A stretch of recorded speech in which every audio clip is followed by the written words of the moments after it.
안녕하십니까. 이어서 경남 뉴스입니다. 학교 인조잔디 유해성 논란이 다시 제기되고 있습니다. 유해물질 기준치를 초과한 학교가 경남 20곳인데 학생들은 운동장을 이용하지 못하고 있습니다. 보도에 손원혁 기자입니다. 한 초등학교의 인조잔디 운동장, 학생들의 출입을 금지하고 있습니다. 중금속 납이 기준치보다 38배 높게 검출됐기 때문입니다. 국민체육진흥공단의 지난해 조사에서 경남에서는 학교 20곳에서 기준치를 초과했습니다. 이에 따라 도교육청이 지난 2월부터 운동장 사용을 못하도록 했습니다. 하지만 이 학교 축구부 학생들은 여전히 인조잔디를 이용하고 있습니다. 부모님들과 동의를 받아가 우리 본교 축구부는 그대로 지금 사용을 하고 있는 실정입니다. 일일이 쓸 수 있는 구장들이 없는 것 같아요. 예산도 없고. 시민단체는 기준치 이하의 유해물질이 검출됐더라도 모두 철거해야 한다고 주장합니다. 또 2010년 이후에 조성돼 이번 조사에서 빠진 30여 곳도 교육청이 다시 조사할 것을 촉구했습니다. 토양 환경 조사, 실내 환경 조사 등을 실시하여 아이들의 건강한 학교 환경 조성을 위하여 대책을 강구하여야 한다. 도교육청은 다른 인조잔디도 철거해 마사토로 대체하려고 하지만 예산의 절반은 자치단체에 요구하고 있습니다. 지금 인조잔디를 전면 철거하라 그러면 지금 엄청난 예산이 들어가기 때문에 지금 당장에는 아마 현실적으로 힘들 것 같고. 문제가 된 인조잔디 운동장 20곳은 다음 학기에나 교체될 예정이어서 운동장 없는 학교에 다니는 학생들만 피해를 보게 됐습니다. KBS 뉴스 손원혁입니다. 다음 달 18일이면 고리 1호기의 두 번째 수명 재연장 여부가 사실상 결정됩니다. 한 달 앞으로 다가온 결정의 순간을 앞두고 폐쇄를 주장하는 정치권과 시민단체의 목소리가 높아지고 있습니다. 보도에 장성길 기자입니다. 국내 최고령 원전인 고리 1호기. 최초 설계 수명인 30년을 넘어 10년 더 연장 운행 중인데 추가로 10년 더 연장할지 여부가 다음 달 18일이면 사실상 결정됩니다. 6월 18일은 한국수력원자력이 원자력안전위원회에 2차 재연장 신청을 하는 마지막 날이기 때문입니다. 부산 시민들은 각종 여론조사에서 3명 중 2명 이상이 추가 연장 반대의 뜻을 내보였습니다. 서병수 부산시장은 물론 지역 여야 정치권도 고리 1호기 폐쇄를 주장합니다. 폐쇄 결의문을 채택한 부산시 의회는 최근 원전 특이단이 후쿠시마 원전 사고지를 답사해 복구 상황 등을 살펴보며 폐쇄에 대한 논리를 가다듬고 있습니다. 후쿠시마 원전 사고에서 저희들이 교훈을 얻었듯이 고리 1호기 원전 안전에 대해서는 부산 시민들께서 그 위험 부담을 머리에 이고 살아갈 수는 없다고 생각합니다. 시민단체도 남은 기간 폐쇄를 위한 활동을 강화하기로 했습니다. 다음 달 초 집회 등 대규모 폐쇄 촉구 시민대회를 열고 부산시 의회와 공동 대응한다는 계획입니다. 고리 1호기 폐쇄 부산범시민운동본부는 대정부 투쟁을 비롯해서 시민의 여망이 관철될 수 있는 모든 역량과 방법을 동원할 것입니다. 고리 1호기 폐로를 주장하는 부산 지역 정치권과 시민단체의 의견이 얼마나 반영될지 다음 달 18일 정부의 결정에 관심이 집중되고 있습니다. KBS 뉴스 장성길입니다. 하동경찰서는 훔친 물건을 자신의 차에 싣고 음주운전을 한 혐의로 55살 박모 씨를 구속했습니다. 박 씨는 지난 15일 밤 하동군 화계장터 앞에서 자전거를 훔쳐 자신의 승용차에 실은 뒤 음주 상태로 달아나고 도난 신고를 받고 출동한 경찰을 폭행한 혐의를 받고 있습니다. 박 씨의 혈중 알코올 농도는 면허 정지 수치인 0.098%로 나타났습니다. 양산시가 범칙 사건 조사권을 부여받아 경남에서 처음으로 고액 체납자에 대한 가택 수색을 했습니다.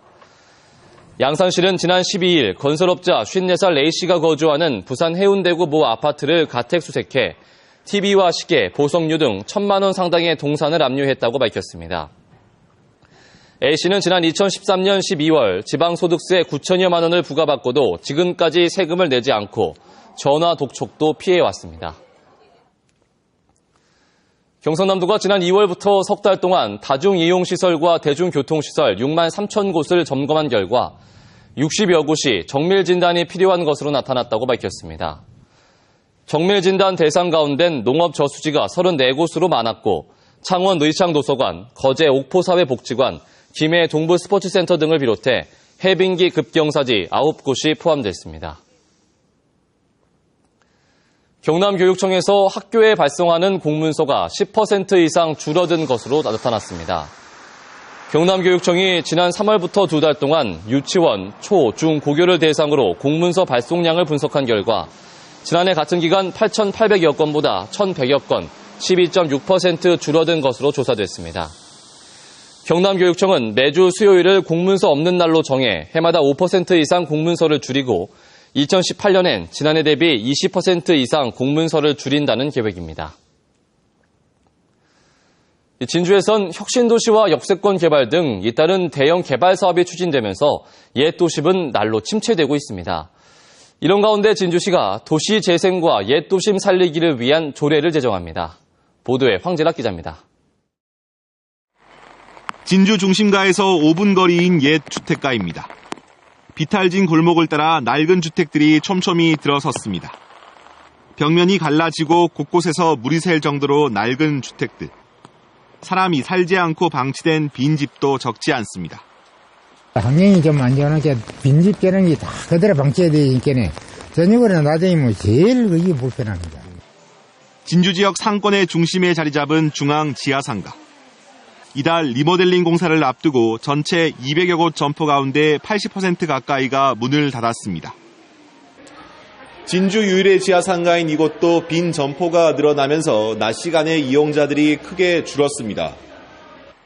혁신도시와 역세권 개발 등 각종 개발 사업이 추진되면서 구도심 침체에 대한 우려가 커지자 진주시가 구도심 살리기에 앞서 관련 조례 제정을 추진합니다. 조례안은 구도심 재생을 위한 계획 수립과 예산 지원, 도시재생지원센터 설치 등 각종 사업을 뒷받침할 예정입니다. 정부에 선정되면은 2016년도 하반기부터 본격적인 도시재생 사업이 추진될 계획입니다. 진주시가 추진하는 도시재생 사업은 사람들의 발길을 잡을 기발한 아이디어와 국비 확보 등이 성공 열쇠로 보입니다. KBS 뉴스 황재락입니다.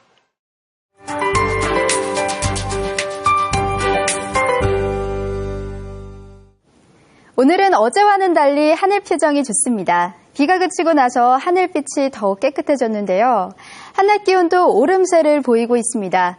이제 기온으로만 보면 여름에 들어섰습니다.